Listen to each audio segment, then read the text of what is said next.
Sir మీరు ఏ ధర్నా చౌక్ అయితే పునరుద్ధరించారు అక్కడ 12వ తారీఖు కవిత దీక్ష చేయబోతా ఉంది. అసెంబ్లీలో జ్యోతిరావు పులే విగ్రహం పెట్టాలంట.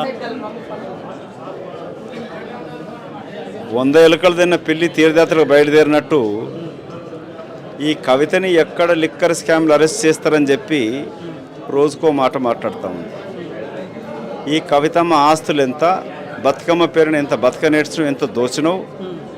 ఇవాళ నువ్వు పూలే గురించి మాట్లాడాల్సింది, మాట్లాడే హక్కు నీకు ఎక్కడున్నది?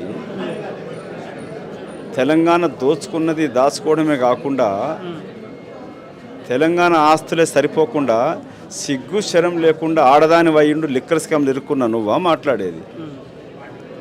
తన ఇమేజ్ని కాపాడడానికి కొరకంటూ పూలే నినాదం ఎత్తుకున్నది. హలో కవిత గారు, నువ్వు జాగృతి పేరు పైన వసూలు చేసిన 100 కోట్లు ఏ రైతు కుటుంబాలు ఆత్మహత్య చేసుకున్న వాళ్ళకి ఇస్తానని చెప్పినావు కదా, ఆ లిస్టు బయట పెట్టి చెల్లే ఒకసారి.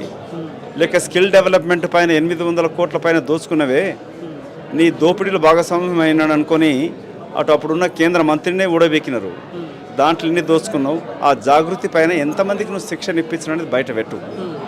అవి బయట పెట్టాక అప్పుడు మాట్లాడు. ధర్నా చౌక్ దగ్గరికి వెళ్ళి మాట్లాడదు. సిగ్గు శరం ఉండాలా? ధర్నా చౌక్ ఎత్తేసినప్పుడు ఎక్కడ వండుకున్నావు, ఏడున్నారో ఎక్కడ చేసిర్రు? ఎవడన్నా మాట్లాడినరా, ఎవడన్నా చేసినరా? ఇవాళ నువ్వు పూల నినాదం ఎత్తుకున్నంత మాత్రాన బీసీలు వెంట తిరుగుతారు అనుకుంటే పొరపాటు. నీ అవినీతిని గక్కిచ్చే రోజులు ధర వస్తాయి. మీ మోదీ గారు నువ్వు కప్పం కడుతూ మీ అయ్య కట్టిన దానికి కొన్ని ఆదుకున్నాడు, ఇంకా ఆదుకునే ఆస్కారం లేదు. అతి త్వరలో నువ్వు జైలుకి వెళ్తావు అనేది మీ బీజేపీ పార్టీలు చెప్తున్నారు. సార్ పులి బయటకు వచ్చింది, తెలంగాణ భవన్కి వచ్చింది కొద్దిసేపటి క్రితమే. ఏమైనా భయం అలాంటిది ఏమైనా అవుతుందా?